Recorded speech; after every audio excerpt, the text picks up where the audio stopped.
Kā labāti mūsu ļaudis šodien centrā pulcējās, kā labāti mūsu ļaudis šodien centrā pulcējās. Alūksnes novada sabiedrības centrā todien pilsētas pensionāru biedrības Sudrabs sarīkojusi rudens ražas svētkus, jeb, kā saka pašas biedrības dalībnieces, burciņu balli. Burciņu balle tā, ka mēs sanākam un sanesam paši savas ražotās burciņas. Balle tas ir tikai tāds vārds, burciņu balle, kā lai citādi nosauc. Šogad, piemēram, ir rudens garšā nosaukums. Pensionāru biedrības Sudrabs ir viena no daudzajām biedrībām, nodibinājumiem, organizācijām, neformālajām iedzīvotāju grupām, kas izmanto sabiedrības centra sniegtās iespējas satikties un līdzdarboties sabiedriskajā dzīvē. Pašvaldībai bija tukša šī ēka vairākus gadus. Viņiem bija tik tālredzīga doma atdot šo ēku nevalstiskajām organizācijām. Un tad tas viss arī sākās pirms 11 gadiem. Un tad mēs remontējām šīs telpas, iekārtojām, pārkārtojām, un aizvien vairāk ļaudis šeit sāka pulcēties. Mēs nākam, pirmdienās nāk pie mums, mēs paši nākam, ir kā rokdarbnieki, ja jūs varēsiet tur paskatīties mūsu rokdarbus, ko mēs ražojam. Rokdarbus ir otrdienās nāk ansamblis uz dziedāšanu. Trešdien, mums ir katru trešdienu nāk visi biedrības biedri. Tas ir ļoti labs pienesums tam, ka mēs atrodamies ļoti tuvu viens otram, mēs zinām, kas šeit notiek.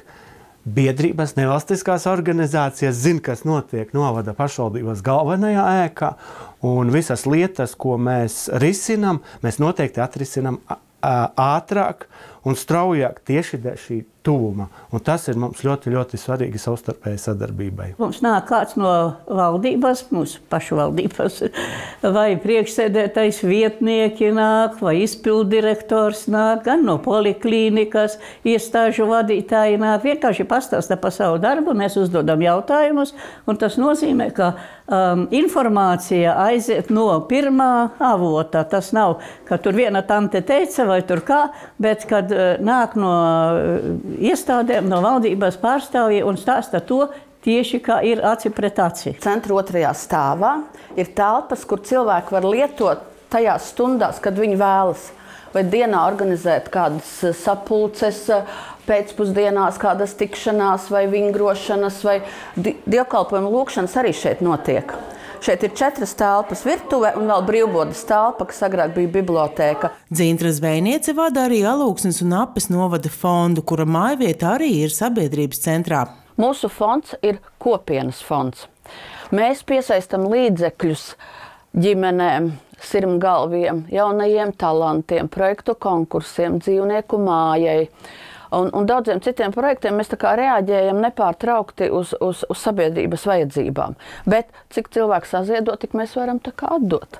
Bet, protams, no pagājušā gada mēs sākām 28. februārī neapšaubām tā labdarības akcija atbalsts Ukrainai. Kopš kara sākuma sabiedrības centrs kļuva par vietu, kur koordinē dažādu labdarības akciju norisi, kur uzņēma Ukrainas bēgļus, kas bija ceļā no robežas, lai dotos tālāk, un, protams, tika vākti ziedojumi.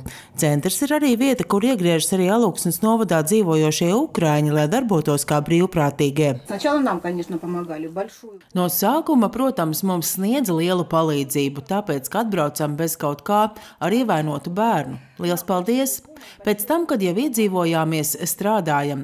Visi strādājam. Mēs arī cenšamies palīdzēt, ar ko vien varam. Mēs rīkojam tirdziņus, vācam nepieciešamās lietas, darām visu, kas ir mūsu spēkos, lai nesēdētu tā vienkārši, bet ar kaut ko palīdzētu. Kā atzīst paši ukraiņi, tad centrs ir arī vieta, kur ienākt vienkārši parunāties.